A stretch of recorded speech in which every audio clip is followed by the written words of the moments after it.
there. Sweet. So, all right, I'll go ahead and introduce you, and then we can get going. There'll probably be a few other people, usually, trying to get here on time. So this is a real honor for me. I haven't known Guy that long, I'll be honest. I had heard of circling, but I hadn't really circled into it.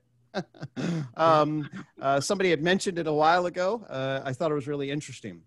Then, as many of the people know, I got sucked into the Rebel Wisdom world and following on the trail of Jordan Peterson. And fairly early in the Rebel Wisdom, you showed up in some Rebel Wisdom stuff. And I remember that interview. I think you were also on the Emerge podcast with Daniel Thorson. Yeah. And, sort of there is just a presence with Guy. I mean, just if you just listen to him, at least that was my experience. I was like, this guy immediately connects like a therapist, and he's also a philosopher, and he's practical, he's engaging, he's on to a real big relational way of being. And that was my deep sense. Then I heard him on John Vervaeke. And actually, then I heard he and John were talking about the justification hypothesis. And that got me all excited. You always love it when somebody's talking your work. And actually, they had a conversation about the justification hypothesis that I then am turning into a blog that Guy and John and I are co-authoring that I think is really interesting. It's like different contexts of justification.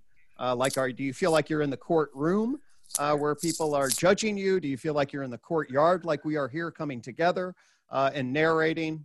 I also added, are we in the research lab trying to get at what sort of what's real and objectively true, rightly? And or a con game is people lying and manipulating you. Those are all different contexts of justification. So that's cool. And the other thing that I wanted to say about Guy is although I didn't know him that much, I interviewed him. I mean, he interviewed me on the Tree of Knowledge. So we have, and I intentionally put it up on the front page.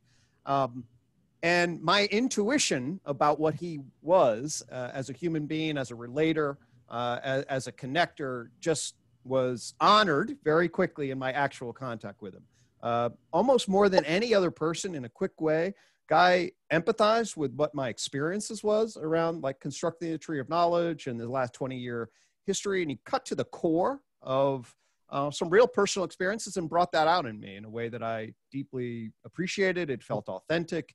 It felt engaging. It felt like he had known me for a really long time. So I want to say engaging. It felt like he had known me for a really long time. So I want you to thank you for that, Guy. And with that, I was really thrilled. I mean, circling is a really, really major force in the world. And we're really lucky to have you here and sharing the story and your presence. So thank you so much for coming. Thank you. I appreciate the intro. That was really sweet. It was very sweet. Oh God, Ari's here. Look, okay, like all bets are off now. Uh-oh, you know Ari, huh? Yeah. I'd love just to hear a little bit from each of you just about who you are and like what we want to do today, and what's who's Leland? Yeah, go ahead, Lee. My name is Lee Beaumont. I'm a retired electrical engineer, yet they still let me in. I've become an independent wisdom researcher. You can see a lot of my work at Wikiversity, not Wikipedia, but Wikiversity Living Wisely. So if you go to Wikiversity Living Wisely, you'll see material I've developed over the past 9 or 10 years and some other things. Oh, sweet. A couple of weeks ago, Lee presented Seeking Real Good to us as a group. And we were getting an engineering view on how to get to wisdom. It was great. Oh, good. Good. Yeah, I heard getting to wisdom's kind of difficult, so I appreciate all the help I can get. Amen. Kim, you want to share? Kim, you want to share a little bit? Sure. I'm Kim Pemberthy, and I'm a clinical psychologist, a professor at the University of Virginia in the School of Medicine. And do research on mindfulness and a lot of other things, also teach and see patients. And so I'm just really enjoying the conversations here. Nice. Seeking my own wisdom, yes. Sweet, welcome. You didn't tell me you let clinical psychologists in here. Right, you thought I'd be the only one. Yeah. Right, any club that I'm a part of, Right. I probably would be suspicious of. How about Rachel? Hi, I'm an entrepreneur. You can probably guess what that means. I am an artist who's also an entrepreneur, for people who might not know. It's supposed to be mysterious here. I also throw Elixir Salon. Elixir Salon, it's kind of like a digital TED for people in the arts, the philosophy, psychology, engineering fields that want to come together, check out music, talk about art, and have a good time. So thank you for having me. I guess I've been accepted into a club that would have me as a member. Totally. Amen. Yeah. As my dad used to say, yeah, it's good having you, and boy, have you been had. So look, I graduated from the San Francisco Art Institute back when it existed. So I'm painter, sculptor, and stuff like that. So when you said wonderful. Artist, like a bunch of warm things happened in me. We should Yay. talk. Yeah, totally. Zach. Who's Zach? Nice to meet you, Guy. I must say that I'm intrigued when I listen to your Emerge podcast. I'm a fan of that channel. A lot of smart people. The which one? Emerge. Oh yeah. Daniel Thornton's, right? Right. Yeah. Mm-hmm. And so I'm basically a business person. I do coaching, and I have a couple of businesses. And I call myself a bottom-up guy. Everything that I've learned is, doing work and projects and such, and I try to see what's, match those insights into what people are teaching and pick up some breadcrumbs of wisdom from this and other places. Very nice to meet you. Nice to meet you too. Yeah. Who? What is it? Waldemir? Waldemir. Oh, go ahead and unmute yourself. All these Zoom physics. Yeah, it's Waldemar. Yes, Waldemar. Okay, cool. Right. Who are you? I am the token physician here, I think. You've fallen on a really rough crowd because I'm a retired academic physician, and I'm here in case anybody needs an autopsy. No, seriously, I'm a lifelong student of the human condition. Oh, nice. Sweet. What is it actually? What is an academic physician? That's somebody who thinks they are more important than they really are. Oh, I'm one of those. We met those. Found out, yeah. What it means is I taught medical students and residents and practiced in a university setting. Yeah. Oh, sweet. Nice to meet you. What about Nicholas? Who's Nicholas? Hey, I am a postdoc in clinical psychology, so. Oh my God, another one. Yep. But I do a lot of like mindfulness, meditation stuff. I'm currently at an inpatient setting, so we do a lot of that in our groups. I've definitely heard of you, and I looked at the Circling website. It seemed really similar to a lot of the things that I will do in group sessions, especially like interpersonal processing and kind of these constructive meditation practices with like loving kindness and bringing attention to like shadow work, integrating polarities and sort of unconscious things that we hide from ourselves. So I'm super interested for this. Oh, sweet. Nice to meet you. Too. Glad you're here. And then Ari, tell us why we're all in trouble with your presence. Yeah, so I'm Ari in the air. I'm a professional action sports athlete, paraglide pilot, skier, highliner. I walk across wobbly ropes, fly paragliders in the sky really far, and I also have a YouTube channel and a podcast. And I've had Guy on the podcast, which was the longest one, 2.5 hours or something, until we just had to pee so bad. I hold the record? I think so. I mean, I think Andrew Taggart actually might have beat you on that one, because Taggart, that guy's the real deal. We got to do old. I'll do old Andrew any day. Yeah.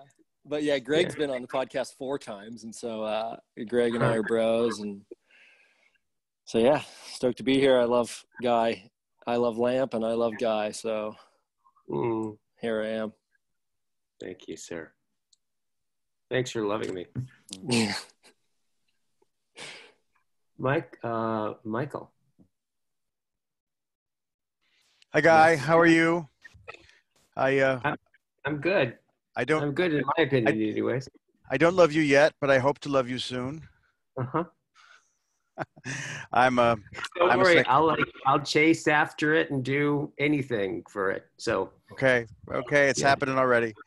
I'm a developmental psychologist. I'm an academic. I study development of persons and selves, and I'm part of a nonprofit called Creating Common Ground, which is devoted to trying to get people to learn how to have political conversations without killing themselves, each other. I'm doing that with Greg and with Zach. Nice to meet you. And who's the person that just came into vision? Casey. Hi, hello. Sorry, I was still getting settled with tea, and so thought I'd spare you all clinking around the kitchen for hot water before settling down. Yeah, so I'm one of Greg's advisees. I'm entering 2nd year in a clinical psychology program, and I'm also a yoga teacher, Ayurvedic health counselor, and I have a history in education and working as an educator. So I'm really interested in the intersection of psychology and education, especially for adolescents. Yeah.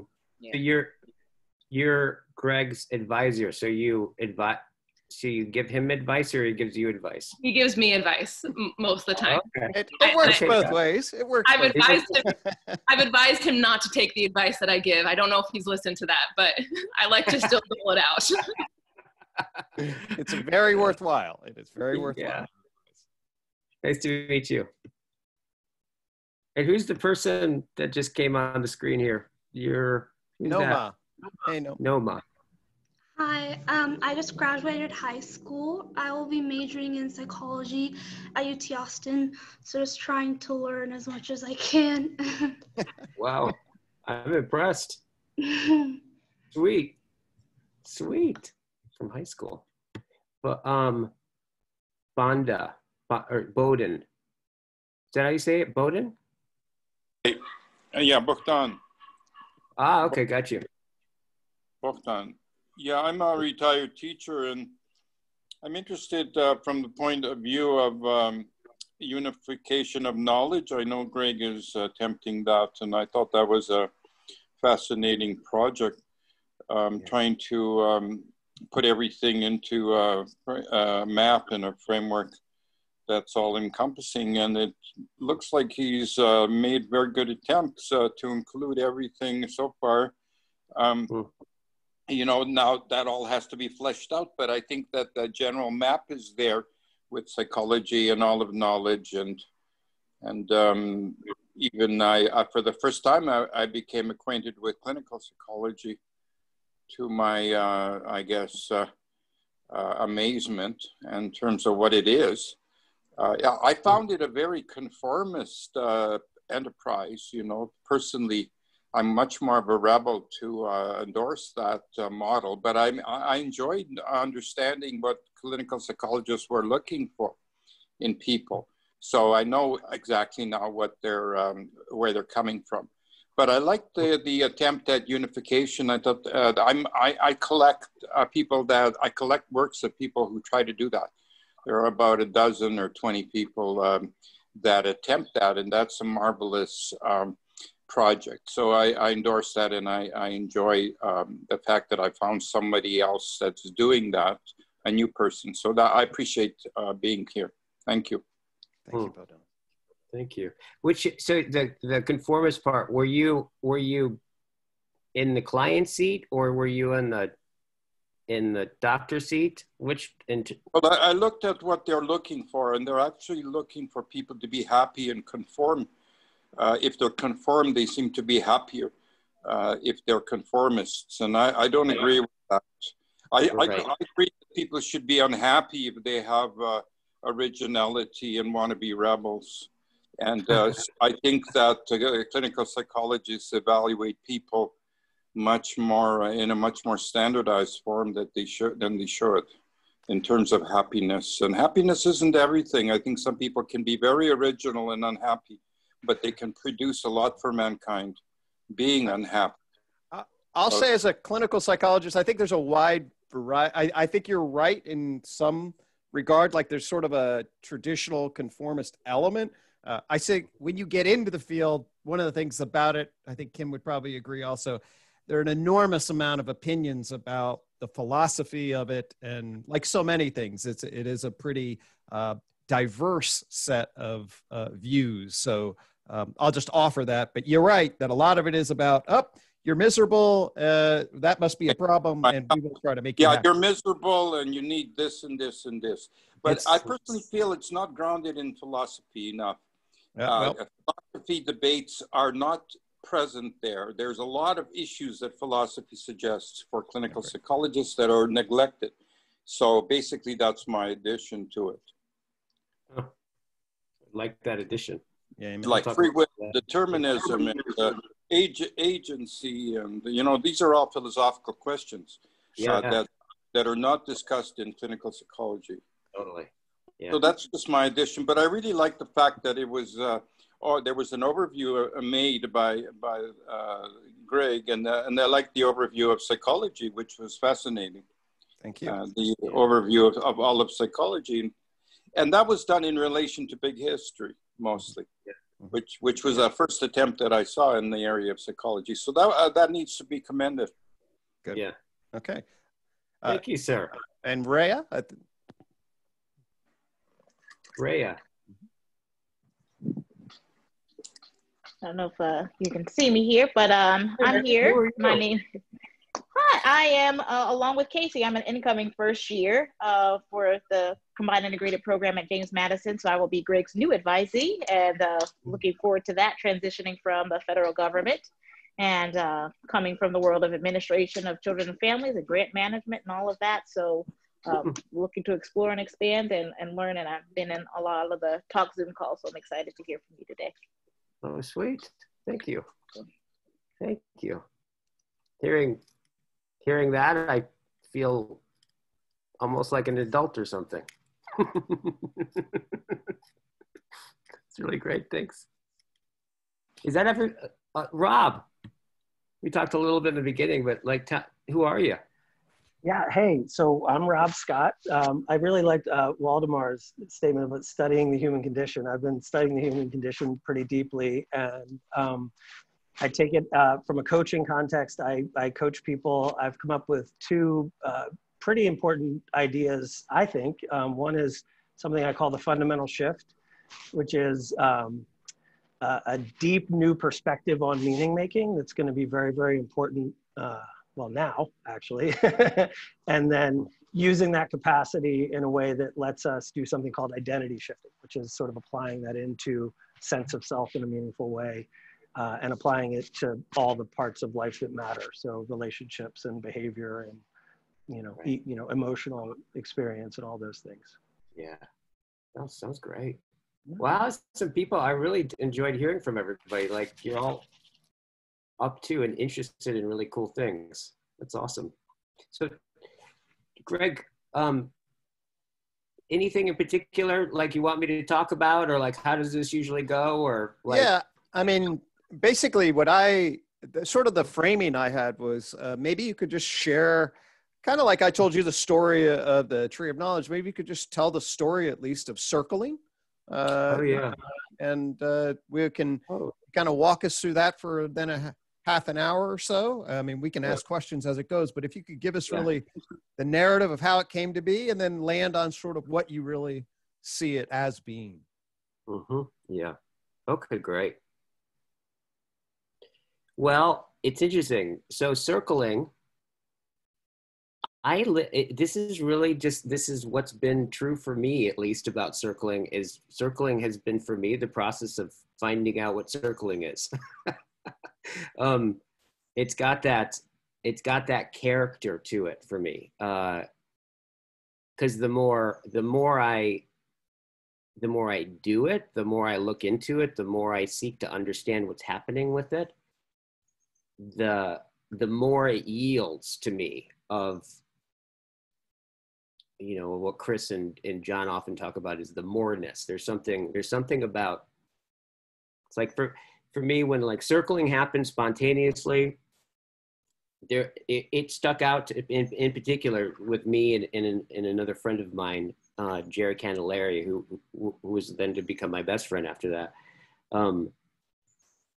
as something distinct. And he pointed to it and I pointed to it, and we were like, that 12-hour experience we just had,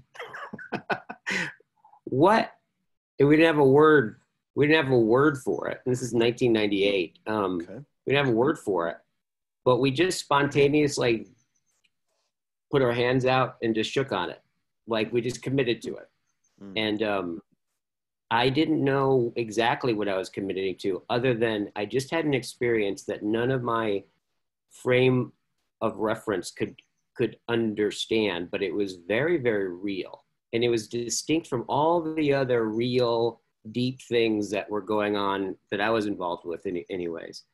And so it's been actually, for my own experience with circling, it's literally been that. It's been about like, I still feel like I'm learning about what we were pointing to. And I think you could say circling is like it's funny, as I understand it more, the more like yeah, it is like, circling. I think most people would say that circling is a relational practice, right? Is just simply a practice of being together on purpose. And I've come to realize that I think it says a lot. So that was 1998, right? When we spontaneously discovered it. How it just basically happened is that I was at Burning Man for the first time knowingly. I actually went in 1995 and didn't know it was Burning Man that I went to. That's a strange story, but in 1998, I went and we were walking around with a group of friends of ours, and Jerry and one of the people was like, there was this kind of little conflict that happened, and then that you could kind of feel it in the group. And I just got interested in it. I just got interested in the conflict. And so we ended up, and if you're familiar with Burning Man, you know exactly what I'm talking about. We ended up in some like strange teepee spiral structure in the middle of like literally nowhere. And we just ended up sitting in a circle, and I started going, well, what, Jerry, why did your butthole tighten so much when Chris said this? Like, what's happening? And then there was just a conversation that that opened up that was like literally like 12 hours. We were like in a flow state for about 12 hours. And Jerry and I just naturally participated or stewarded it in a level. And all of this just kind of happening spontaneously. And the experience is now what I would call circling. Right, where it was like, at some point through talking about the conflict, Chris it was almost like everyone saw in Chris that whatever it was that made Chris Chris, but like this shining forth of whatever unique intelligibility that what made him him somehow. Right. And it was an experience of just, it was stunning. And then it would just naturally go over to the next person. Right. And then the same thing would happen. We'd have this experience of like, oh my godness, right? And oh my godness, and oh my godness. And it was just like, it kept happening.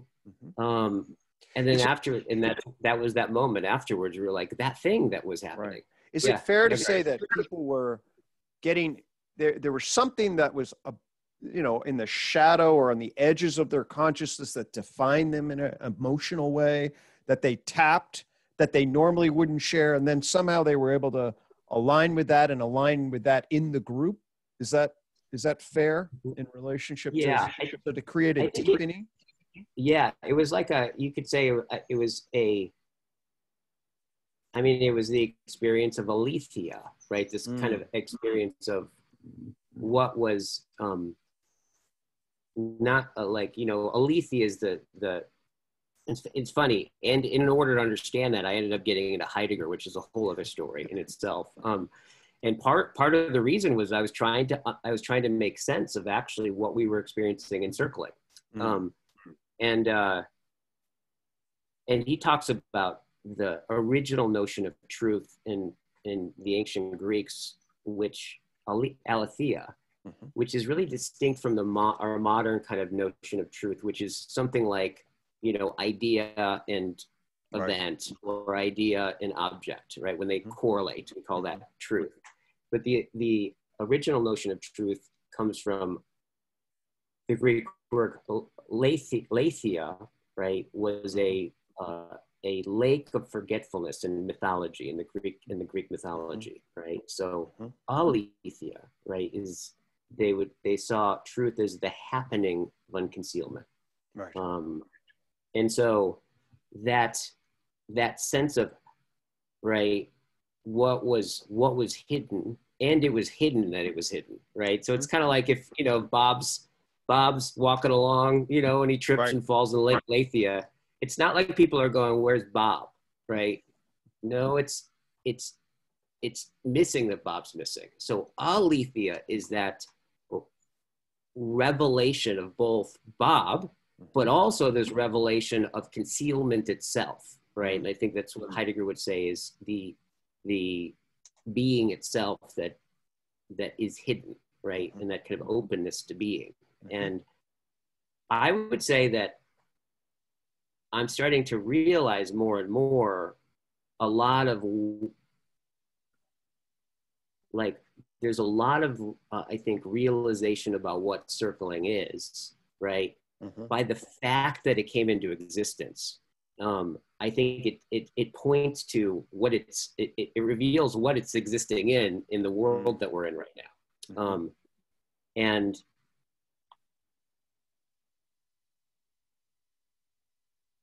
particularly, I would say, nihilism, right? Not like a proclaimed nihilism, but like the sense of, which has to do with the sense of where the truth as unconcealment, right, is no longer the thing that discloses things anymore, right? Instead, the hidden is just it can't even be seen. Once that becomes nothing, right, or that just becomes invalid or absence, right, that's essentially a break with what I would say is the ground of being, right? Because all the good stuff is in the most complicated. It's in the most, at the deepest levels. It's the thing that you can't. It's the thing that isn't a sound, but it's the thing that allows it to be music instead of just a bunch of sounds, right? And I would say it's that disclosure, right? That recognition or that revelation of being, inner subjectively, right? In relationship, that I think points to something that's really missing in a big way. in a really big way. That has a lot of bridging to John Vervaeke's Awakening from the Meaning Crisis. Yeah. And I know, obviously, I connected you as you've connected to John. That may jump it ahead, but was that in you, that idea that society is really struggling with nihilism, and that what you discovered with circling was, a tapping into a way of being that we had forgotten but can remember, and that we needed to embark in the sharing of the discovery of that. Yeah, totally. And particularly in the sense of, completely. In fact, I think what people were really hungry for. Now, here's the thing: is like I think the Booby Prize with circling is connection, right? I think it's what's disclosed in connection is this sense of moreness, is this sense of being deeply moved, your capacity for our hearts to open, to be deeply moved towards something that's beyond anything that we could ever put into words. But it's like undoubtedly the source, like the discontingent source of things. And I would watch people have this experience in circling where it was like an awakening that wasn't, and I want to talk about this too, is like the distinction between circling and psychology, which I think is an important one, right? Because you could say that, and this is the process of, well, let me just go back to the history a little bit. So it's like, so we had that handshake, right? And we had no idea what that meant. So Jerry and I, they used to call us, like, back in the day, used to call us the Beavis and Butthead of transformation, right? Because we were just, like, we just were up for it. We're just willing to do everything, but it was so clear we were just, we're two, traumatized people, but open to whatever this thing was. And so he had some experience, he had some training in holotropic breath work, and I'd worked with Groff some at some point, and we're like, well, I don't know, let's just go to Harbin and rent a place and then do it. Again, we didn't know what it was. So we did a breath work thing, and then the next day we didn't know what we were going to do, and we ended up circling, right, for the whole day. And it took about, I think it was like the third gathering that we actually realized that circling was the thing that we were talking about, right? Is that, you mean like that's when you named it that, or?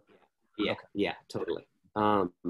And in circling, it's really interesting. I used to say that, like, it was just randomly named.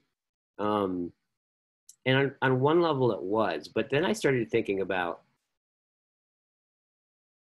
well, what is it about circling, the word circling, that actually have it make sense to stick as a name? Because what happened is Jerry was kind of like fucking around with this one guy and like poking him and like doing the whole, I don't know, relational thing. And the guy was like, hey, you're doing that circling thing. And so, and it just stuck. He had never done a circle. He had never been to it. For some reason, that name just stuck. And I think why it stuck is essentially because to circle, right, is to embody a way of being with something, right? Like I think about circumambulation, right?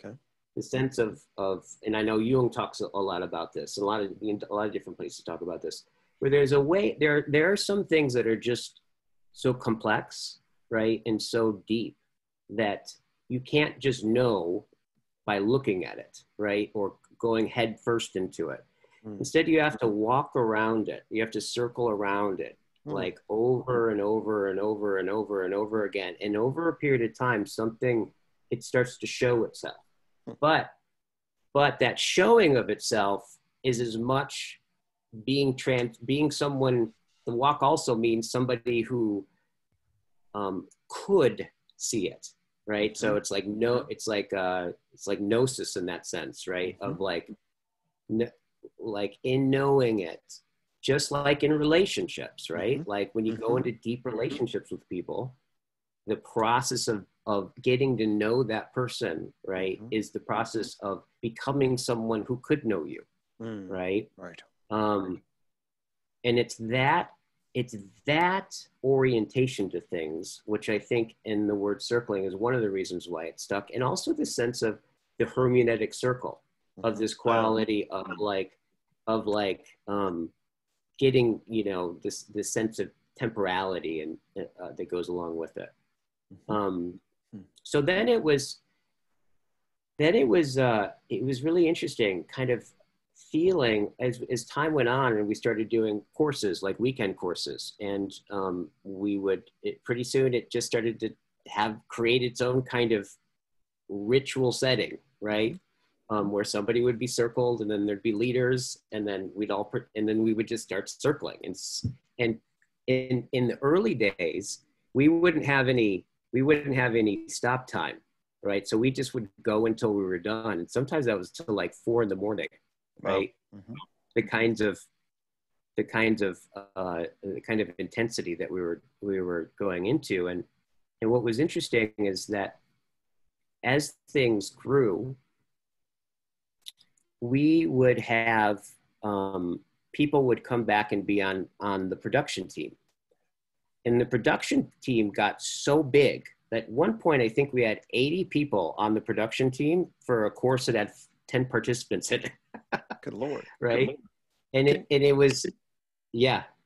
Can you take a moment, because I think you've described the process and its evolution, but for folks who don't know really have any schema for what is it, circle, this came up in the chat box. If you could just give us a little more schema for what is the circling process. Yeah.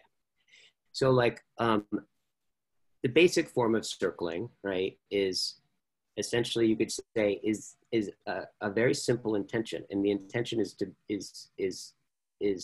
be with what is, or to more poetically put, to dwell in the question, how deeply can we be with that which is, and what that ends up looking like, right, is the structure of it is that one person kind of plays the role of being what we call being circled. And then there's a trained facilitator, and then there's everyone else as a participant. And essentially, right, there's some constraints around it, because what we're really doing is it's really interesting. It's the process of relating. However, not with the intention to solve anything, not with the intention to fix anything, to solve any problems, to do anything that is involved in like some kind of goal accomplishment, right? Or imposing values or any of those kinds of things. What the whole intention is really how deeply and profoundly can we be with that which is. And so that which is for the person who's being circled, right? That which is for the people who are participating of what it's like being themselves, like with this person, right? And what opens up and comes into being as the relationship starts to unfold. Right. And yes, Scott, Rob.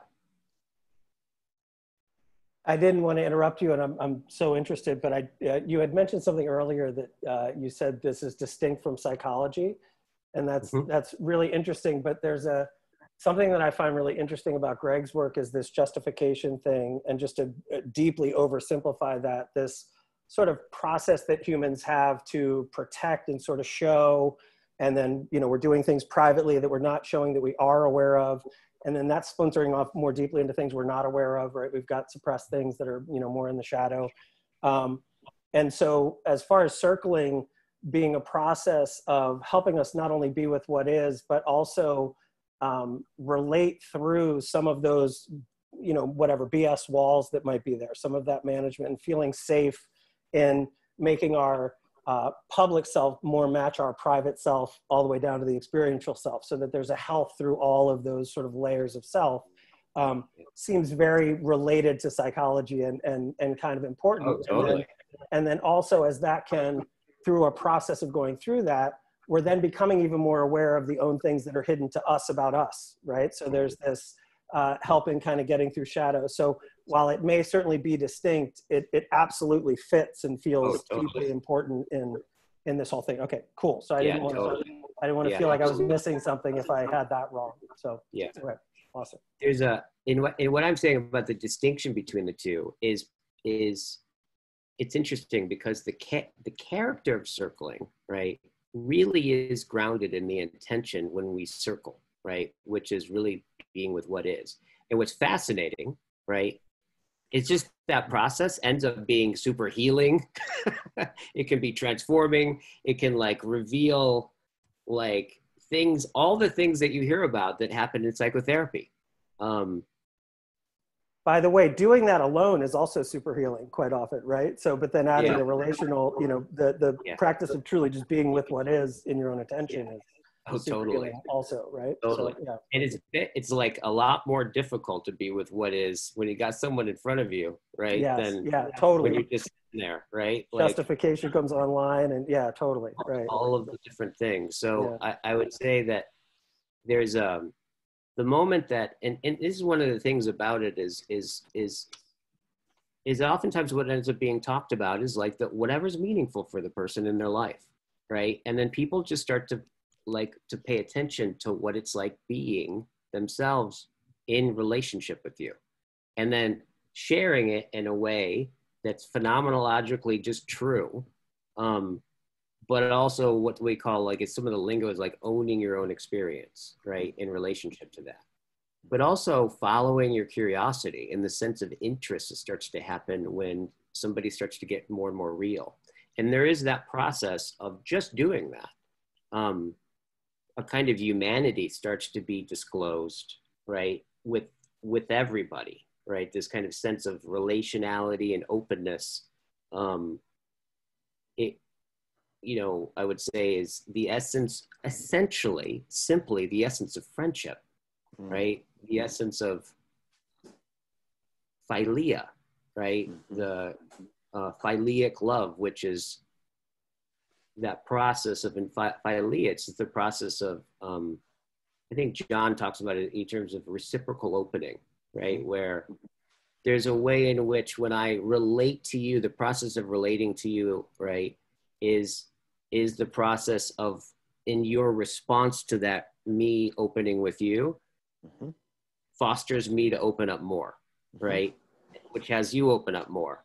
And you start to get that sense of philia, right? And I think circling in many ways is just, it's almost like a temple of philia, of like, right? Like if we just put constraints about everything, right? Like the basics of what's underneath all of those life-changing conversations that we've all experienced at one point or another, right? If we kind of like look at it and we made we brought that into a group, like a series of asanas, if you will, just like they do in yoga.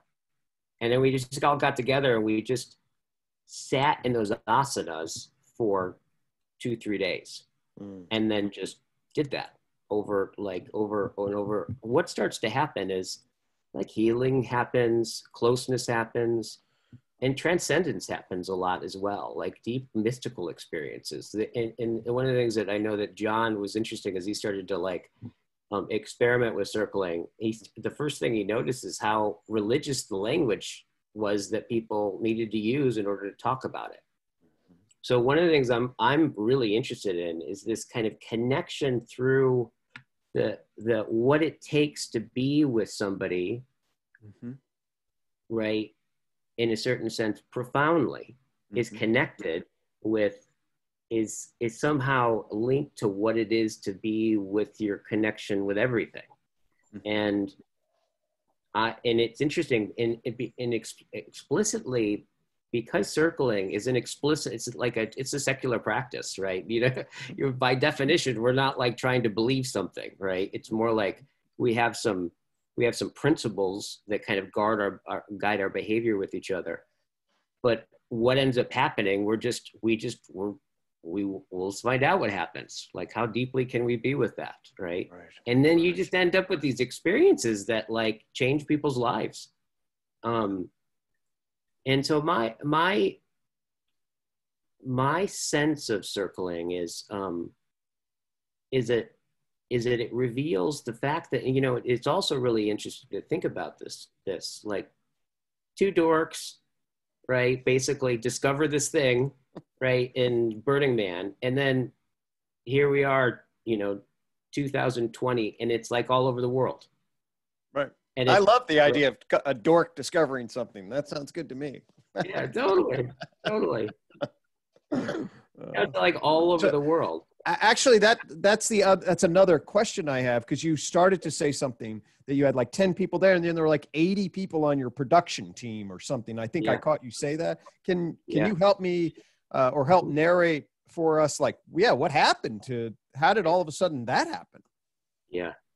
Well, you know, we started doing courses, and then people just wanted to come and be around it. And then the production team ended up being this whole experience in itself. Like, we used to say that like the production team was the advanced course. Okay. And so we'd have roles, and I think what's one of the things really when it gets down to it, the production team, we ended up calling it the source team, right? It was really people gathering together out of a deep sense of reverence, right? That's the whole thing. Was you could tell people were there because they had such deep reverence and gratitude and respect for what it takes to profoundly open yourself up.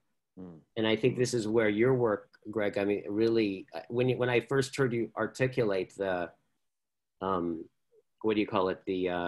What is that process? Well, there's the updated tripartite model which is and then the alignment. Right. Well, it's the alignment of really Calm MO, I think is what he meant though too. Okay. Yeah. Well, Calm MO, right, is right. That process. Yeah.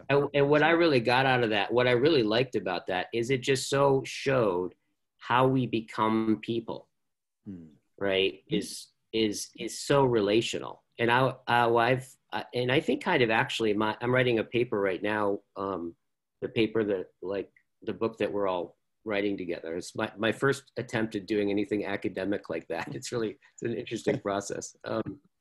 But what I'm realizing is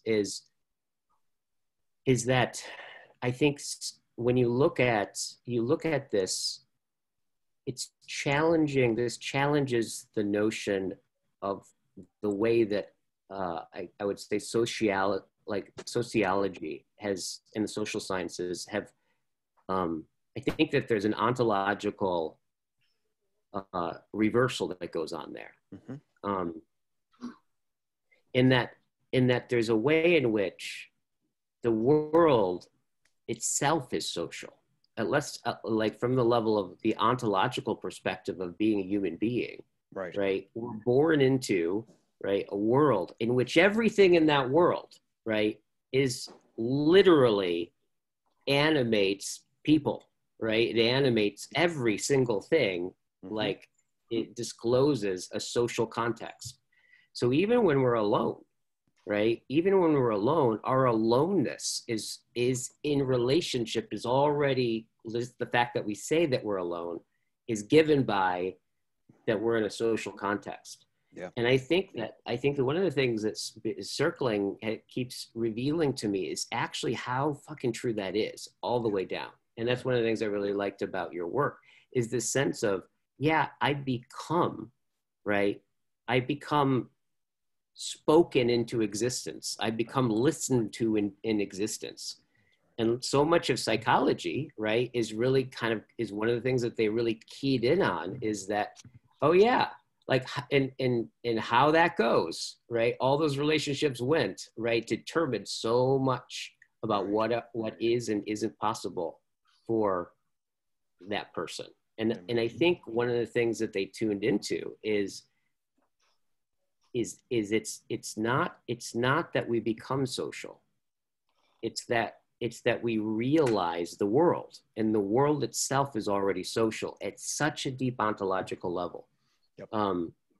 And so one of the things I'm realizing of, like, when I look at, like, well, how did this thing spread so much, right? So quickly, in spite of the personalities, right, who were spreading it, right? In spite of, like, I mean, I've never been a good businessman. Jerry wasn't but it still ended up, it's becoming more and more of a household word, strangely. I still get it's still trippy to me. Yeah. Can I just ask something? And it's funny because first off, like, congratulations, and it's really important, and I think it's just fantastic that it is popular like that, and I can only imagine it becoming more so. And I just want to see if this, like, strikes you right, that way that you're talking about kind of the default social aspect and what that does to our own, like, sense of self in our story, right? And what's important and how do I have to behave and all that, that we're conditioned by the default to more and more and more sort of pretend out there and pretend in here, for just a real oversimplification of it, right? But just, we begin playing games in that rivalrous dynamic of, like, who do I have to be? What's my best path? And all of that is almost a calling away from what is, right? There's what is, there's this real emergent of magical what is going on. And we immediately slam into story on top of that, plus strategy, plus how do I have to be in this marriage? How do I have to be with this friend who's maybe not even a friend because I'm hiding things and not sharing everything there? And so then there's this practice, which is this deep sense of coming back to more and more intimacy, which not only gets me into real intimacy with other, but in some meaningful way gets me into intimacy with myself at a level that I've probably never had. And that's where what slams online are these states of awe about the isness, right? About the beauty of really being it. And then when you put that with someone else, being able to do that in front of someone when there's so much at stake, you know, normally, right? In our default kind of worry set of, like, is it okay to be me here? And then to really be okay to be me, to me, is amazing. And then to me in front of other and really seen as me and loved and held powerfully is, like, this huge thing. And so it's a way that becomes important to escape that kind of default dynamic of how we relate and everything that slams online to survive in the rivalrous games. Does that absolutely make sense? Yeah. And I have a question. I have a question. Is this 1-to-1 or 1-to-5, or is it like in a group? What are the dynamics you're talking about? And second, I don't see how it relates to the literature in this area. There's a lot of literature on communication, interpersonal communication, and there's a lot of philosophy in interpersonal communication, like Martin Buber, Habermas. There's also emphatic listening, which is 1-to-1. Once you get beyond 1-to-1, I'm a bit skeptical that there is much communication that is easy and that can be facilitated very easily. So are we talking about group dynamics, small groups? Are we talking about, and I don't understand the word circling. What are we circling? You know, you didn't specify. So those are my questions. Okay. Yeah, totally. So one of the things, well, actually, I want to go back to Rob for a second first and just address something that you said. So in many ways, what circling is, and they're usually smaller groups, right? Like, once you're right, it's like, well, I think you're actually, first of all, I think your skepticism around big group dynamics coming in, like, you're like, I don't think much goes on there. And I'm like, you have a lot of reason to be skeptical, if you ask me. But, like, one of the things in a group process, when people feel safe enough, right? And which is interesting, there's an interesting paradox with safety, because how you start to develop safety, right, is through risking. Like that's the strange thing, inner subjectively, like it's when I risk. Because if I think about this, if one of my friends talks about it like this, he's like, you know, of all the things that go through the mind, what are those things that if I say them or share them are most likely to open up intimacy, right? And it's simply this. It's like, I really like what he says. He's like, anything that if I share them and I don't feel understood or accepted, it will hurt, right? And there's a very profound, I think there's something very deep that happens in intimacy that is existential, I would say, right? Which is, it's like I have two very, very fundamental existential drives, if you will. Like one is, I want to merge with everything good, and I want a guarantee that it's not going to go away, and I want it to be there forever and have there be no difference between me and everything good, right? It's like total belonging. And then at the same time, to be a human being is to realize and stand out in my cosmic unique specialness, right? And my freedom, in my particularity. And they both are happening at the same time. So intimacy, whenever I look at it like I'm in front of another person, you end up hitting that point in relationships. I think that's how it goes in a relationship, where all of a sudden, right, there's a moment where if I actually tell the truth, I may lose the relationship, right? Like if I'm really honest about how I feel, or if I really admit that I want this, and I look over at you, and if I do it and you reject me, I'll feel that pain. However, but if I don't, then I'll lose me, right? So it's usually these moments of disclosure are the very things that create intimacy, where I end up in this place where it's like, oh yeah, this is what's just really true for me. And therefore I need to share it with you, but I also need to belong with you. So there's that paradox is precisely the very thing that when you actually do share it, right, it begins to open up into intimacy. And then as that intimacy develops over time, and I start to understand that you are somebody in which wants to know who I am, right? Even if it hurts you, right? Even if it's against what I believe or something like that, like that's safety. So this process of risk leading to safety is exactly what's exemplified in circling. And I think precisely in the sense of like in a group setting where somebody starts to reveal themselves, right? And when they reveal themselves and they take that risk, and then people just notice and like genuinely respond, like letting them know that like, I'm with you, I heard you, right? Like, this is what I heard and this is how I feel being with you. What's that like, right? And then there's a moment of like that recognition of like, it's a limbic reality, that this kind of sense of like being gotten, right? Right. That implicitly starts to open up to levels of disclosure and truth that start to hit at the level that I didn't know about, right? And that's where it becomes revelational in that sense of like, I start to realize, I mean, I think for example, one of the things I think I see a lot is like a big revelation a lot of people have in circling is that people will find out that they're addressing concerns that no one has in the room, right? Like, and when somebody kind of catches that, like, and they kind of realize like, oh, I've been making sure this, and this, as if something was at stake. And then they realize like, oh, like I was not talking to anybody in the room. Who was I talking to? And why was I doing that, right? And it just shows there's a level there in which I wasn't actually present here in a way that I didn't know I wasn't present. And then there's that kind of moment of that kind of meta level of awareness kind of happens.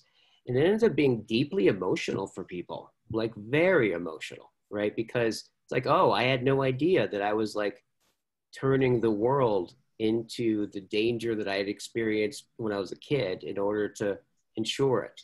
That like, it's like a lot of those kinds of insights start to become available. And as they become available, they seem to breed more of that and invite more of that. Now, the sense in which I think particularly in our time, and then I'll open up for questions here too in a second, but is that I think that, and I don't hear a lot of people talking about this that much, but I think one of the reasons that accounts for something like the practice of relationship explicitly as a practice in and of itself has a lot to do with the internet. And I think that there's, and I haven't heard too many people really talk about this explicitly, but I think that it's only been, 15, 20 years that in order to basically exchange information back and forth with somebody, you had to relate with them. You actually had to you had to be in relationship to do it. You at least had to call them. And it's interesting because as we just talked about, it's complicated being with another nervous system, right? Like if you just think about all the possibilities that open up the moment I come in relationship with you, you could say something to me that reveals something about myself that can enlighten me forever, right? You can say something to me that can hurt me and traumatize me forever, right? There's the range of possibilities that come from just facing each other and interacting used to be that was just in order to exchange information, it had to go through like some version of embodied, right, interaction. And those interactions is like how we become people. So now, all of a sudden, for the first time, there's an introduction of where I now have a choice where I can exchange information without having to go through the relationship.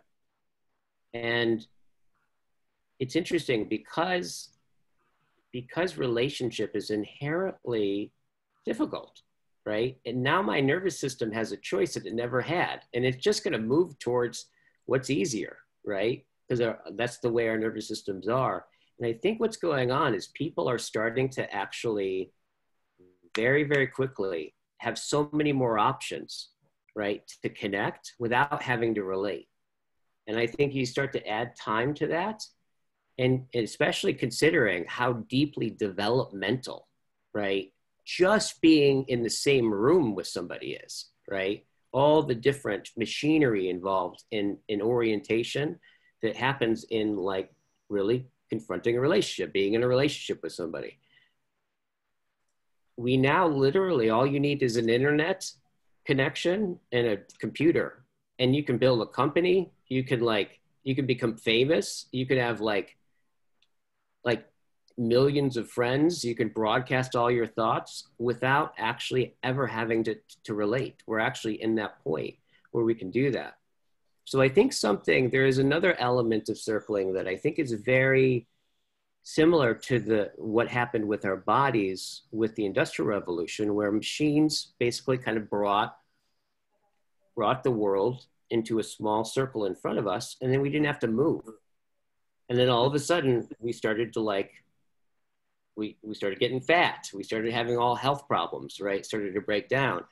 I think before that, like the distinction physical fitness, there wasn't even one because life inherently was difficult enough, right? So movement and life were kind of the same thing. And then out of that, right, there was that change in the Industrial Revolution. And then we started dealing with that by having this strange thing called gyms, right? Where you sign up and you have like a concentrate, you have a room that like concentrates gravity, and you go in and for an hour and you go move with increased gravity. I mean, it's a radical, like just that's even intelligible is so bizarre, right?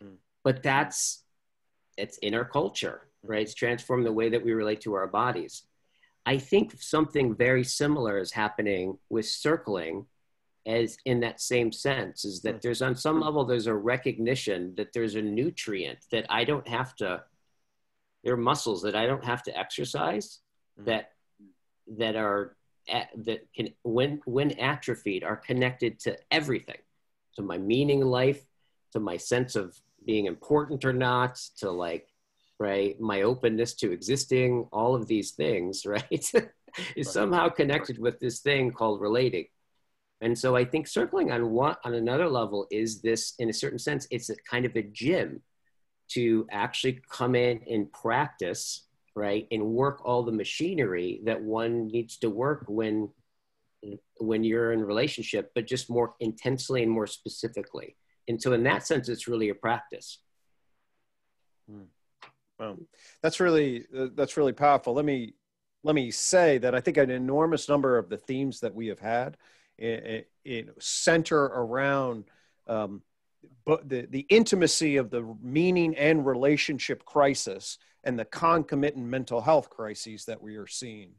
And I think your articulation of what the internet is, what circling is, and you know, my hope and what I would see is if we can transition into this digital age, what we will be so much better off if we can cultivate the values of circling in the world, right? Exactly. You know, and in the families and in the communities and in the schools and in the businesses, right? If we can figure out a way to big people's presence, right, and realize that our fundamental felt sense of being, when we are harmonized across our physiology, into our affect, into our narrator, and then into the relational world, and then mirrored back with relational value, we are nourished. And when we're not, right, when we're defended, when we're defensive self, when we're, oh shit, I have these feelings, oh shit, I have these body reactions, oh shit, I have these wishes, oh, I need to be this way, oh my God, I have to regulate this, they're regulating their shit. And it's just this constant shell game, right? Yeah. Of and then it's defense and meaninglessness and irritation. And that's just qualitatively different. So I think with circling, for me, you're discovering the authentic, I mean, it's no accident you get into Heidegger, right? This is care and being. Hey, greetings, everybody. Welcome to the 7 Stages of Circling, how to turn any conversation into a business partner. That somebody was logging on to it. I need to meet somebody. Yeah. So anyway, I just wanted to make, so for us, you know, how do we, you know, for me, it's sort of like, yeah, it's in the gym, but gosh, man, it's got to be in the society, right? Yeah, totally. Totally. Yeah, absolutely. Let's see. Other questions? I know, Mike, Rob, you have a question, but let me see if other folks get a chance here. Lee? You know, what are the conditions that lead to circling as opposed to other forms of group conversation? The conditions, what do you mean by conditions? Do you know? If I go to a bar and there are 5 people there, are we circling? Probably not, right?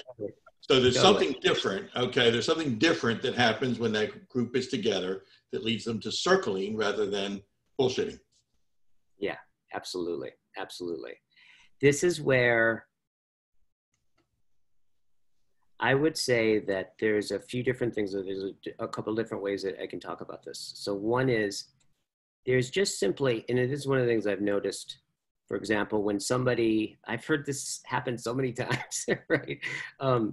Where somebody like spends like 2 or 3 hours circling, and then they go home and they're with their family, and then they come back the next day, right? If it's like a course or something, and then they talk about like, oh my God, I just had the conversation with my wife that I haven't ever had. I just realized this thing about where I live and the living room and with my child. right? And I think that difference has to do with, I think essentially where in circling, the skill has to do with where you're putting your attention. And so in that sense is attending to, right, and disclosing, like as Heidegger would say, that like dwelling in care explicitly with somebody, and all of the machinery that works in your nervous system, right? That there's something just about doing that is just like when you're in like you do a yoga class, right? And you walk out, and when you're not thinking about yoga, you're bodily and mentally just more open to gravity in a particular way. There's something about circling where it really is the practice of just where after a day of circling, you come home to the same context and you're more curious, you're listening at a deeper level, right? And because you can listen and pay attention to more dimensions of experience, you find yourself just naturally in relationship to it more, right? So it's like the difference between, you know, I'm not a wine connoisseur, but I hear people talk about wine, right? And if I think about me being, if I'm wine and my existence banks on being disclosed through you, would I rather like be disclosed through Guy, right? Or through my friend who's been drinking wine for 30 years? It's like, oh yeah, if I would just find, like, I wouldn't have a chance, right? If I went to my friend, like if I was tasted by Ron, my friend, I would be realized in all of the particularities historically, all these different things could be disclosed. So I would say that like really there are literal skills and techniques and stuff like that, but it's really circling is about, and relationship is fundamentally about, I don't think relationship's a skill. I think it's a capacity. And when you start talking about like the capacity to relate, right, then we start to get into developmental levels of experience. And so I can only relate to things that I have distinctions for. So I think it's like, it'd be something like that, of like where you start to have these experiences and your body starts to just realize, oh, the person that I'm talking to has a world. There's a way that it occurs for them. They're expressing their care in that moment, in the way that they're holding their body, and the way that they respond, what they notice, they don't notice. All of those things, if you start to see it, you'll be able to, you'll just find yourself engaged with it and relating to it more. So it's like, I would say that like, it has a lot more to do with the honing in the capacity, like the capacity to relate. Yeah. I think Rachel had a question. So my question is, say that you're encountering people that aren't very philosophical. They just want to engage in small talk, and they're just interested in like making light out of everything, and that's like their total mode of operation. Is it possible to circle with them in a sincere way and Yeah. These kinds of questions they're tricky, because when it comes down to it, I'd say, unfortunately, people are really free, right? So it's, I can love you with all of my heart. I can tell it to you. I can write it to you. I can stand on my head and spin around to you. I can, but the one thing I can't do with you is give you the experience of being loved by me, right? So I think that there is at a very deep level, there's a way in which people need to be up for it, right? So it's like, that being said, the thing I've noticed is that even in people's is what you're talking about is like Heidegger would call that idle talk, right? This kind of way of relating where we're just talking about shit just to, you know, he calls that the fundamental everydayness, not knowing that we're going to die and not realizing how weird it is to exist and all that stuff. Even in that though, there's a way in which if you can actually care for that person, and then you just care for them, and you could start to notice, pick up on things that they say and are oriented in their world that is really uniquely them, and then you can just point that out, right? You can just notice that you can come and just appreciate that person through your listening. And that's, I would say, when it comes down to it, really circling, and I would say relationship, I think that the role of listening is so much undervalued than speaking, right? But listening, I think, is ultimately listening is the possibility for all discourse, right? It's like listening is what calls forth speech. It's hard to imagine that first there was speech and then people started to listen.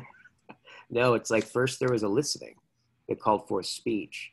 So from that standpoint, I think relating to people and getting to know them is a function of you are the clearing for authentic utterances to come from them. And so, yeah, totally. Any other questions? I know, Rob, did you have a question? Did you? Yeah, it was more like just a check-in on a statement. I mean, one thing that it really seems to me to be true is that, again, back to that sort of like strategy of being separate, right? Whatever that might look like, that whole game of like, you know, once I'm in a room with others, a lot of things change and we get into real complexity about am I safe, am I not safe, right? At that root level.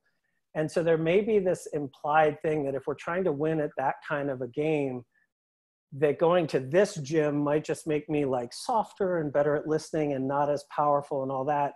But it's actually very opposite that, because as you're gaining these skills of intimacy and understanding about yourself and about others, when you do end up in a kind of room like what Rachel might be talking about, you can kind of see way more about what they're doing and why, and you can notice it in yourself. And if you want to be with them and get like a rich experience of that, you can. If it feels very not meaningful, you may find yourself having deeper friendships with other people or whatever, but it sort of exposes that game quite a bit. And so it's a superpower, right? It doesn't in any way make you softer. It really is going to the gym about this and getting stronger in all the ways. And you gain this capacity that you don't have to use. You know, you may not, the mistake might be oversharing to people that you shouldn't for whatever reason. But you know, even that's not really very dangerous.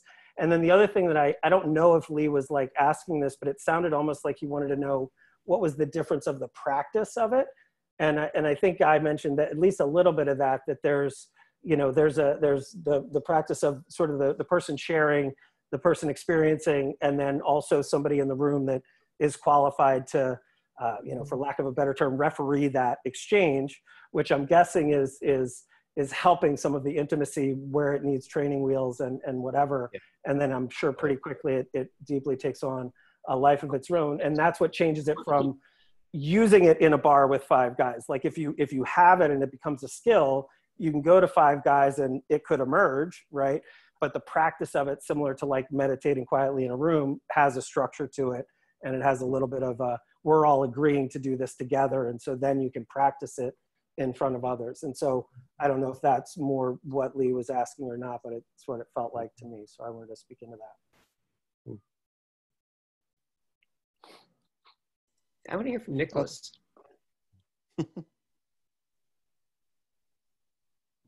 What do you want to hear from me? I just want to hear you move your lips and make sounds. And well, okay, I can do that. I can't guarantee much else. No, I'm active in the chat here. I'm seeing I mean, shadow work is just what keeps coming to my mind. And now, as Waldemar was saying in the chat, there's a lot of mindfulness in this that's just inherent in this, and being authentic and genuine about your experience. And I think it's something about this being in a group that is so, because of the way that we have built this justification system in that social group dynamic, especially in certain like American cultures,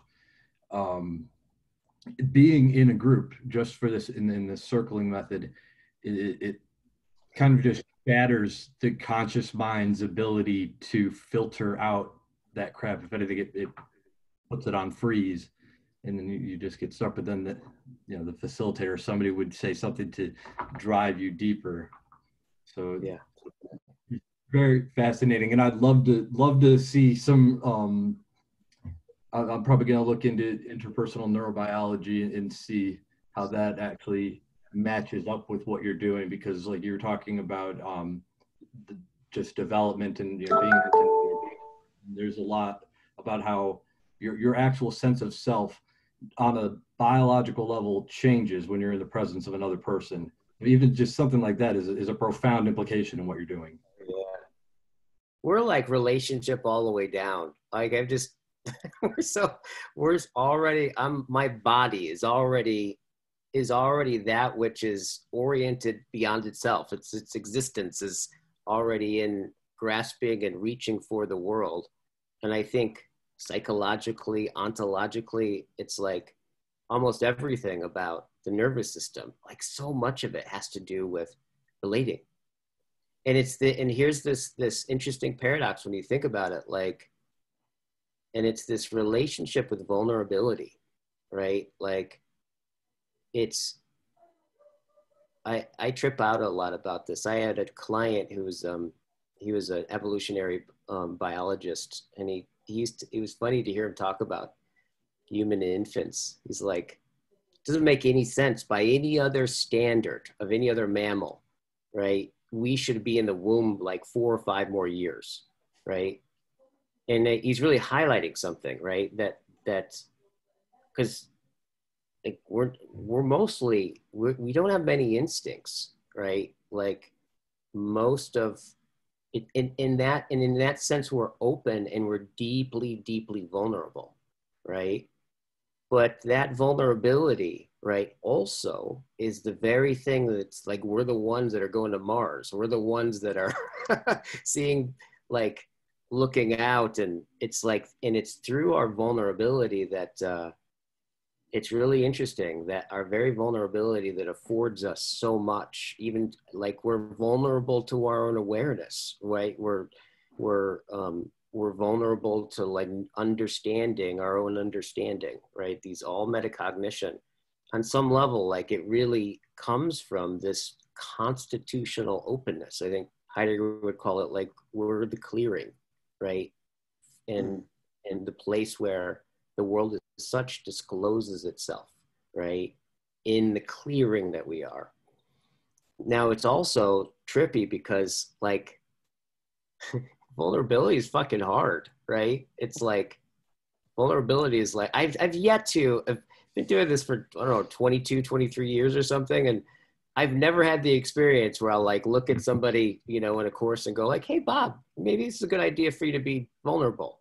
I've never had anybody go, well, God, I'm glad you said it because I've just been holding it back. I just really want to be, no, it's usually like I just ask them the most terrifying thing in the world, right? There's, but this is one of the interesting things I think that's, I think that people really in relationship, in most things that involve an ongoing relationship, right, has to do with the ability to, I think Family Systems talks about this, like the ability to tolerate anxiety, right? And it's not about learning how not to be anxious, right? Like I've really learned that in circling in a way that I think probably has afforded my own personal life so much, my life is so much more, because I would say that my relationship with anxiety is been one in which it starts to look like a green light versus a red light. It's not about getting rid of anxiety, right? It's about actually, if you're pushing edges, if you're like a seeker, right? If you're somebody who really wants to get to know reality, right? Reality seems to be at the edges of things. But we get to the close to the edges of things, that's precisely where we start to experience our own vulnerability. And so anxiety, right, you could say, if I can tolerate anxiety and stay present, right, and practice staying present, that usually it's those kinds of things that where people can go into flow states in those places, right? So yeah, I am fascinated with vulnerability and what that is for us, and like it seems just so deep and so primary to everything that we are. Amen. Amen. Other questions here? Any thoughts, questions? Anything what you're getting? I had a quick question. Are you at all, so one of the ideas that I have that I'd like to run by you and just let you know kind of my angle on this, or one of the angles that I would bring is a thing called the influence matrix. Let me share that. I'm going to share the screen a little bit and just walk you through it and then see if this resonates at all, or see how it resonates in relation. Okay. And as I bring it up, I'll say James Mark Baldwin is one of probably the best early developmental psychologists. He has a great quote called "Ego and alter are born together." And basically, as we are this vulnerable, ready to be really attached creature that we are born into, just immediately then are looking to regulate our place in this social matrix. Okay. And so what I'm going to share right here is called the influence matrix, which is the fourth branch on this tree of knowledge system. Now, you know, this diagram is okay, so this is what our inner voices, and this is what we're trying to regulate in terms of our public identity. And the Rogerian filter is like, oh my God, how am I going to be judged in the problem of social justification? Okay. And how do I manage that? And then there's this experiential embodiment, what John would recognize as the perspectival self that's orienting participation.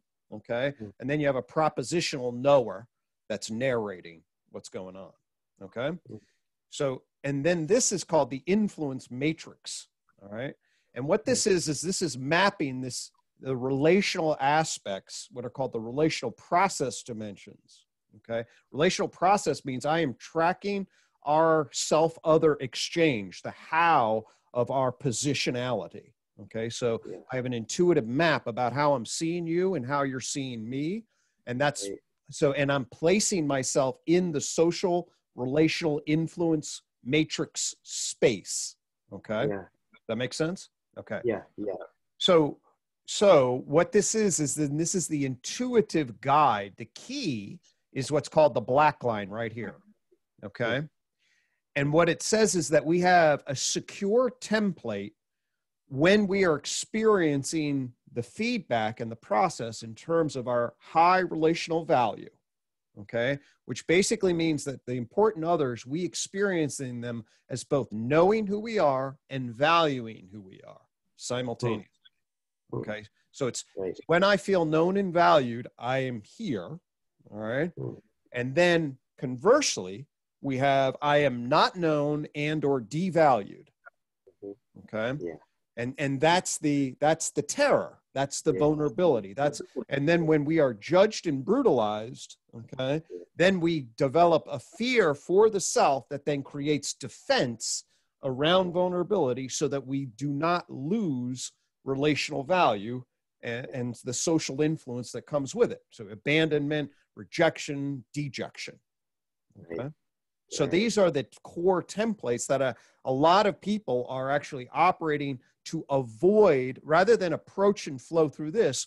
Much of what we're doing is actually avoiding the loss of and falling into this. Right, okay? Right, totally. But to live through the defensive self, ultimately, though, is it's like bad calories. It's just fundamental. It's not growth promoting. It's like the parasite of the mind that constrains you because you're constantly defending in relationship to contingency, but you are not grounded in your true potential high relational value self. Okay, so it's a fundamentally different experience of being that's much more empty and shallow. Yeah, totally. Okay.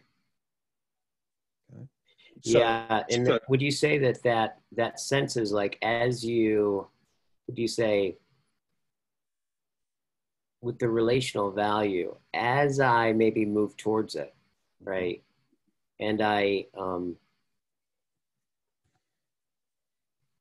what has been your, like, in your estimation, what are the things that has one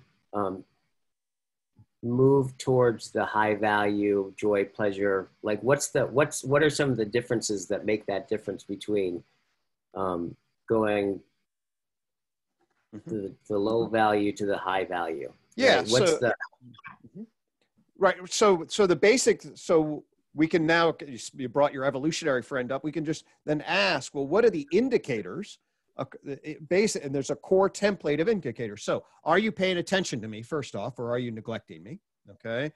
Are you paying attention to me and your relative attention is positive relative to negative? Okay. Do you seem like you will invest in me, sacrifice for me, elevate me? Okay. Versus, are you going to dismiss me, reject me, abandon me, betray me? I mean, so these are archetypal positions, okay, that are of self in relationship to other, and we have very, very high fidelity trackers, okay, and we become prepared to learn quickly what these indicators are, and then we internalize them, so we're good pattern detectors around them.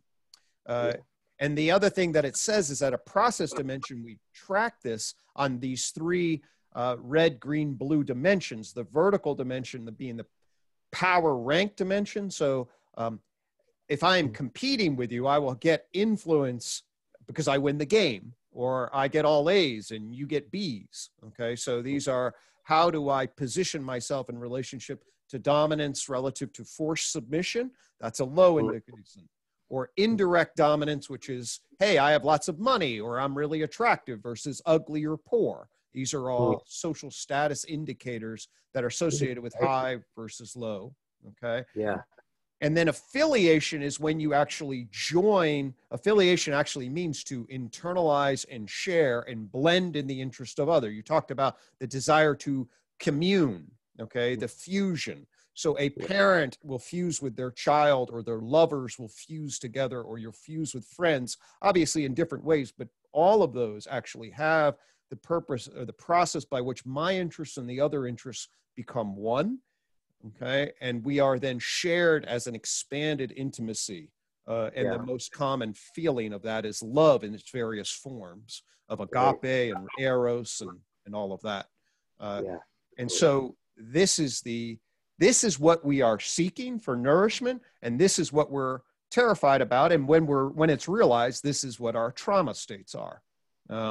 And they then drive hate. So then we hate the people that reject us, and we want to try to destroy and remove them. And at the same time, we fear that we actually deserved it because we are pieces of shit. And so shame is when we internalize the sense of inferiority and worthlessness. And the pain and fear is the constant anticipation of the potential injury that then sets the stage for the defensive self to create the presentations and navigations that avoid the injury, but of course then leave, like I said, to an often empty, shallow presence. Totally.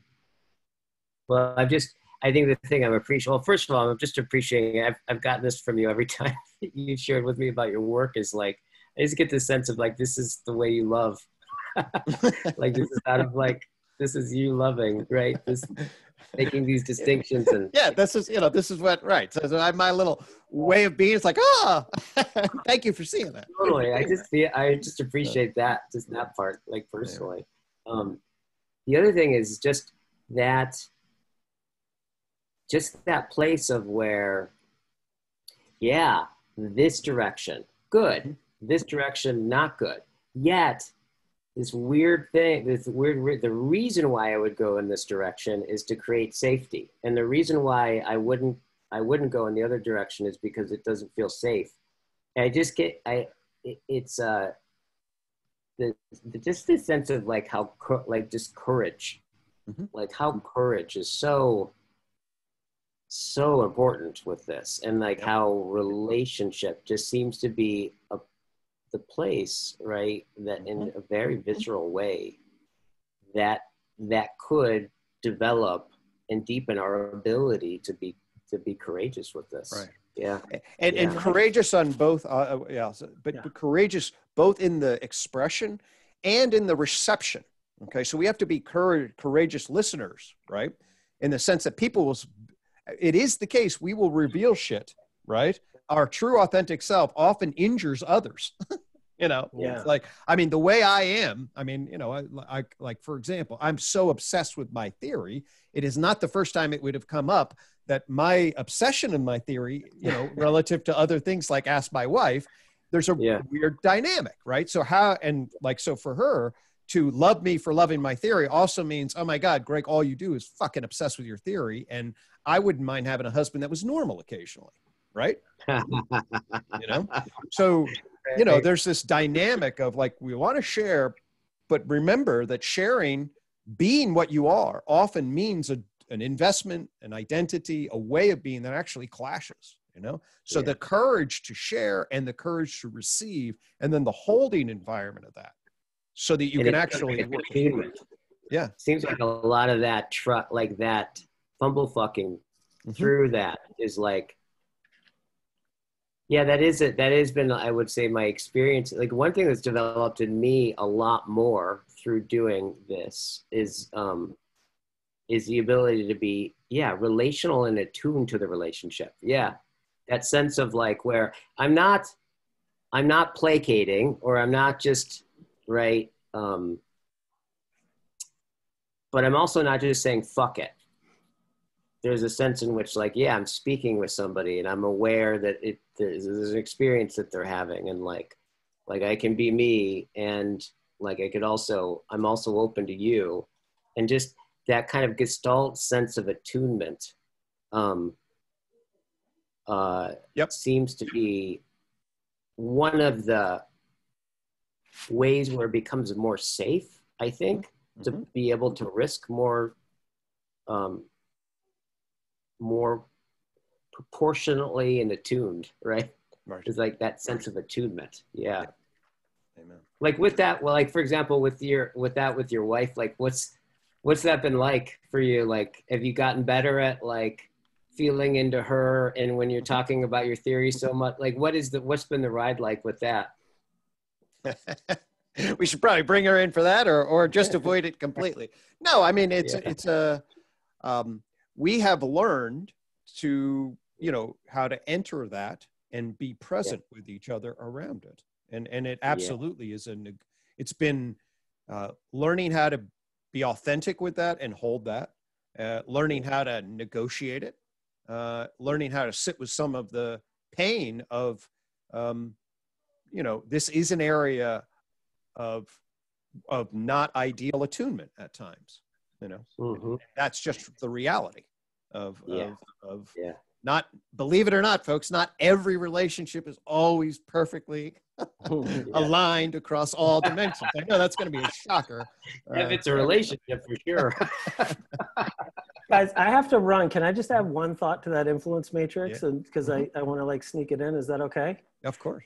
Yeah. So Guy started off talking about like truth and all that stuff. And I think there's an important distinction. I've heard Daniel Schmachtenberger talk about it. It's the distinction between what truth might be and truthfulness, that sort of base intention of really being honest with your, you may get it wrong. There could be a lie in there, but your intention is one of truthfulness. And I think that's a really important distinction. And on that influence matrix, which I love and I think is so powerful, but that entire time you could still be playing the game of not full disclosure or not being truthful, right? You could still be trying to become affiliated and do that, but through misrepresentation and, kind of a game. And so it's almost as if the truthfulness metric is not there. That sort of that game of authenticity, right? And you might think that would lead toward that upper right of like, well, if we just do that, we're going to be there. But that's the vulnerability other side, is if I am truthful and I've either hurt somebody because of my honesty,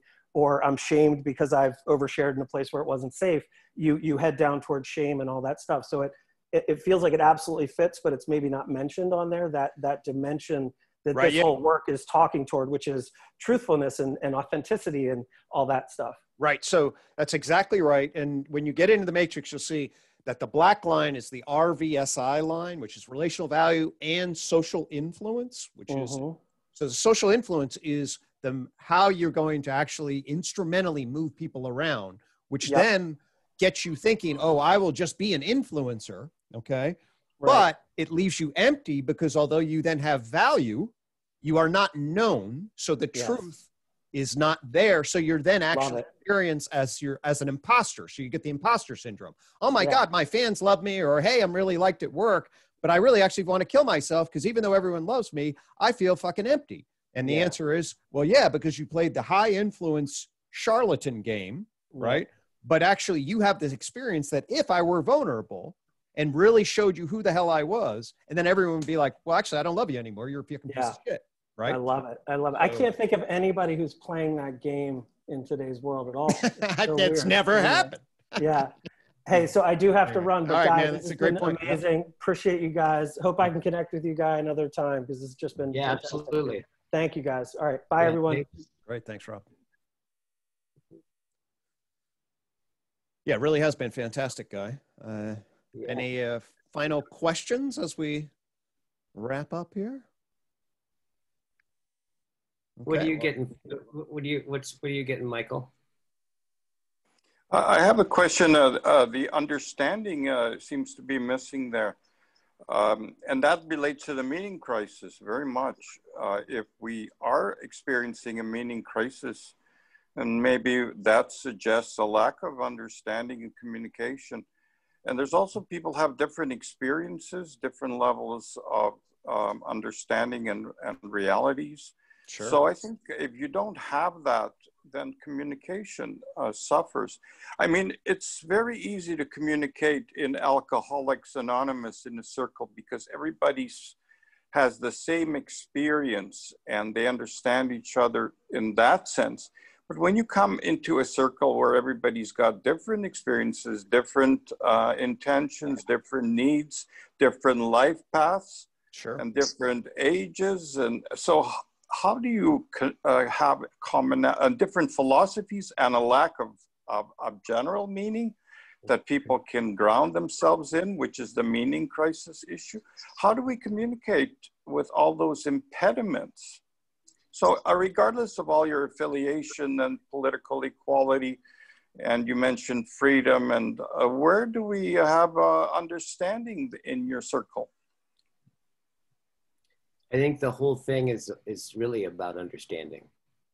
It's like, I think the whole thing is about, in fact, I think it's like, so understanding and listening are so close, right, to each other. Like the means by which I understand, right, is very tied into what, like understanding you is really like, is to the degree that I can really listen to you. No, it's more than that. It's you can listen, but you can't understand. You might listen emphatically and actively, but you might not understand that other person's reality or experience. And that's exactly what happens, right? Is that when that, it's like I would say that when that understanding doesn't happen is where it starts, right? So it's like, that's why I think it's like listening isn't just understanding, but it's like they're very tied to each other. it's a prerequisite, but that's not sufficient. That's what I'm saying. Right. Well, this is what. Well, how would you say you go from not understanding someone to understanding them? What's been your experience of that? Oh, you have to. I mean, it might take hours of interviewing somebody, and then you still might not connect with that person's experience because your experience might be so discrepant. You know, so you might not understand that other person's experience. If they've gone through a trauma and you haven't, and they want to talk about that trauma, you can listen all you want, but you can't empathize with that person's trauma. So once again, we've got so many different levels of diversity of experience. That's just in one-to-one relationships. Never mind multiplicity of connections. Yeah, so totally. I think this is a difficult problem. It's problematic to communicate. Well, it's also, I wouldn't say that there's such a thing called understanding you. I think there's the process of understanding you, right? So here's what's interesting about this is like, I think we all like to think, at least I do, I like to think that I'm really transparent to myself. But I think one of the things that makes us human is precisely that there's so much going on with me that I don't understand. And so there's a way where I've noticed, it's interesting, like to where I discover that I don't understand is when I can hear that I'm not listening, right? And this is a tricky part, right? Because listening, again, a teacher of mine, like a mentor of mine one time, he's like, what's the one thing you gotta know about listening, right? You gotta get about listening such that if you don't get this, listening isn't possible, right? We were like I remember because we were in a town, like there's a town square that he lived close by and we were walking around it. We probably went through like around that fucking, that park like 10 times of me just excavating all my smart answers to his question that weren't the answer. And I was like, and finally he stopped. He's like, okay, you ready? And I'm like, yeah, I'm ready. He's like, okay, what do you got to get such that if you don't get this, listening isn't possible. And if you do get this, the whole world of listening becomes available. And he looks at me, he's like, okay, you ready? I'm like, yeah, I'm ready. He's like, you don't. Like, you don't listen. And it's really true. I think it's like, you can kind of feel into that, is that until I can hear that I have a listening, or another way, I have a understanding in which I comport the world. I live in it, right? If I can't hear my own understanding, right? If I can't hear that I'm not listening, right? Listening is, I can't even grasp what you're saying, right? But the moment I start to realize like, oh, I actually wasn't listening to you, right? Because understanding that I don't understand you, right there is the opening to understanding you. But if I can't actually... It's the first step, yeah. It's a first step. It's very requisite. Yeah. Right. And so I would say that like what happens in the group process is like, just to answer your question, is like, is it's more like when somebody's speaking and like somebody else isn't getting it, that's the start of it.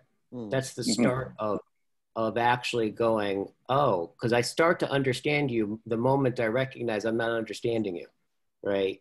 That's the opening. You're admitting you don't understand, which is the first step. At least you're honest. Yeah. Totally. Cool. But that doesn't mean you understand, because your experiences might be so. You might not understand that person's experience, like the suffering some other person goes through. A grieving process, for instance, you might not understand it ever.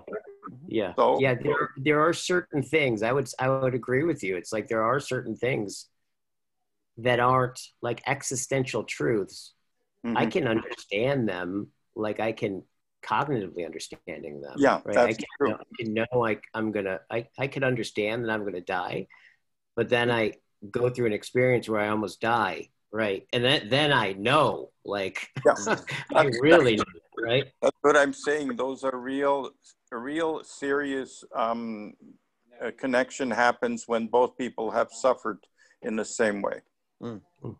Yeah. You know, that's when the connection happens. If they haven't suffered in the same way, or they have different philosophies that they can't understand each other's philosophies, which is a meaning crisis. That's where we are in society.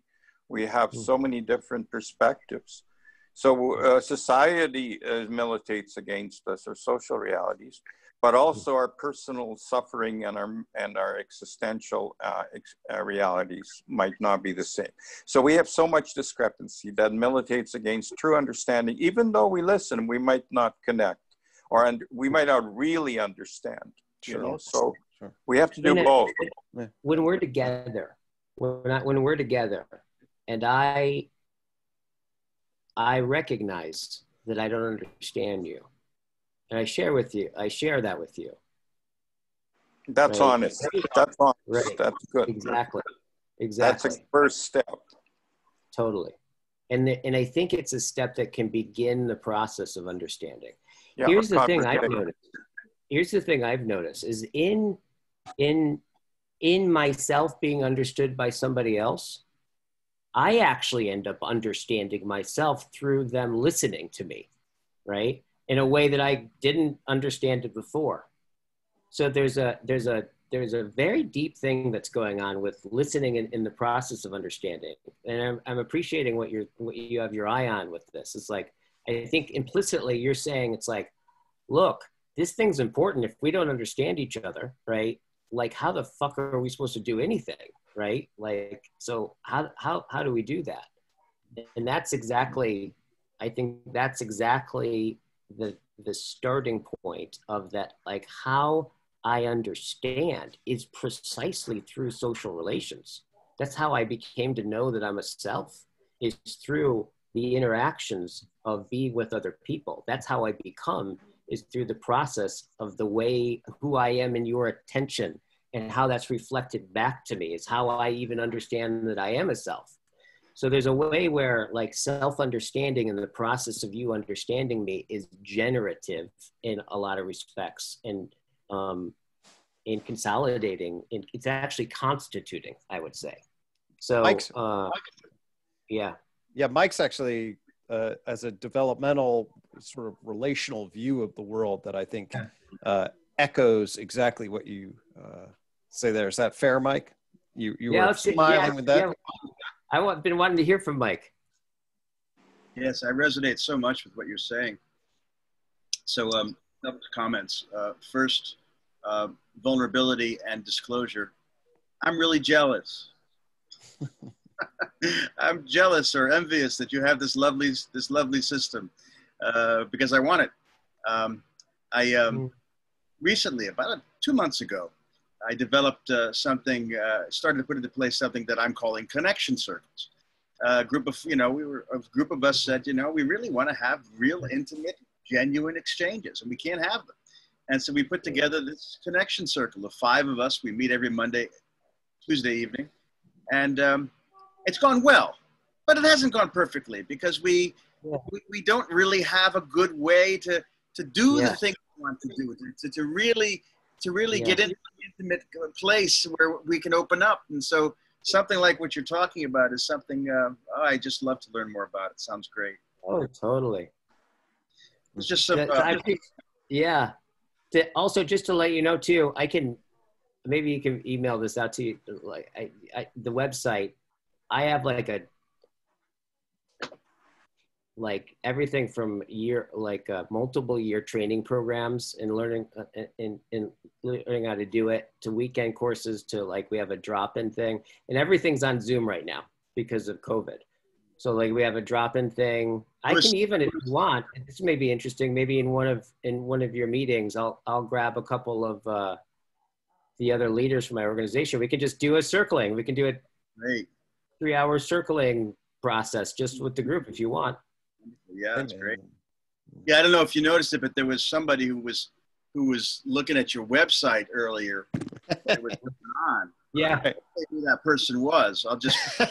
Yeah, I don't know who it might have been. Right. I was like, who do I have to mute on this damn thing? Yeah. Like, how did my business partner get in this meeting? Thoughts. So much of what you're saying, you know, it sounds very much like what the African concept of Ubuntu, you know, that we develop relations to each other. Yes. What is that? What is that? Ubuntu? Yeah. What is that? U-N-T-U, Ubuntu.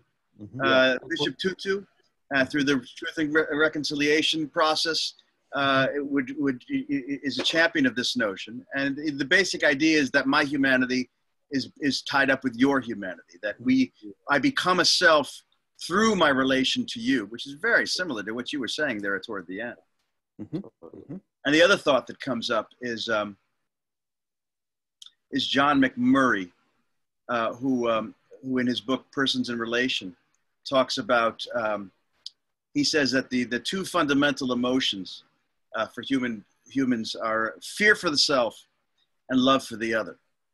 And I could hear that dynamic throughout all the things that you were talking about.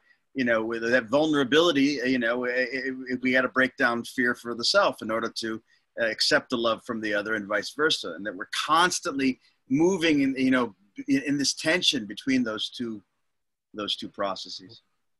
And the last thought that came to mind. Your warmth. I'm finding you to be really warm. I'm appreciating your warmth as a being. Thank you. Mike? Holy shit. What that meant, Greg. The last thing, this fundamentally social and relational way of being comes through with what you were saying, that, you know, we are not first individuals and then social. We're not first social and then individual. We're primarily, you know, we're thrown into relations from the start. That's a Heideggerian concept as well. So much to resonate to, and I really would like to learn more. Oh, totally. Yeah. I'll send you a link to the website. You can get all the information there if you want to participate in that. But yeah, let's talk about that. I could just, if we want to do like, come and just do a circling, like just a circle, we'll just get together and we'll do the agreements and do what we normally do, like kind of Thursday nights. And then we can do a couple of exercises to warm up, and then we can break into groups and have a few leaders and just do a circling if you want. I'd love that. Thank you. Yeah, absolutely. That'd be fun. Great. I really love this. I'm glad that this kind of thing is really becoming an integral part of my life, because I've always been, I've been the one who's been working out all of the distinctions and like what's happening with it. That's been like my role in it a lot, is just really to be the kind of like, in a certain sense, is be the witness to it, right? So that's led me into reading all this crazy shit that no one understands. So it's only been this last year or so that I've really been talking to people like Greg and John and this group, and people who are like, those the people who speak to them in those ways, right? And like, so it's just, I love it. I love being here and just like hearing that because I noticed that there's usually people, roughly speaking, there's usually people who are like really intellectual, but like have no sense of heart or warmth or relationality. And then there's people who are really relational, but then they're like, they don't connect at all with any of the existential ontological stuff, right? So like I feel like this, all of the people I also have a YouTube channel too. So like I have conversations with John and different philosophers and stuff like that. And there's people who are like embodied in like relational and right are also philosophical and like the logos. So I think that's what the logos is. It's the gathering, right? That it's the gathering disclosure, right? And that gathering part and the disclosive part. It's just, I don't know. There's something that whatever's forming in these conversations, I think is really, really. I love being involved in it, and I love I'm listening to it, right? So something important's happening through this little hole in the universe. Amen. Yeah. And I think it is that that circling to create a relational context, and then John's dialogos. And it's that bridging, and we come together and create a collective intelligence through a relational network that hooks our socio-emotional into our understanding and back again. And yeah, man, that rocks. Totally. Yeah, I think this group. I think you've described at least something that goes on. That in my experience in this group is a wedding of logos and pathos, if you will. It's a nice melding. Yeah. Thank you so much for having me. This has been really a joy. Yeah, man. Absolutely. I really thanks so much. Let's connect. I'll be happy to, talk with you about your chapter or do whatever. I'll send you a note. And we can find another time to connect in the not too distant future. Okay, friend? Oh, absolutely. Yeah. All righty. All right. Thanks so much. I really appreciate it. Bye. Bye. Everybody take care.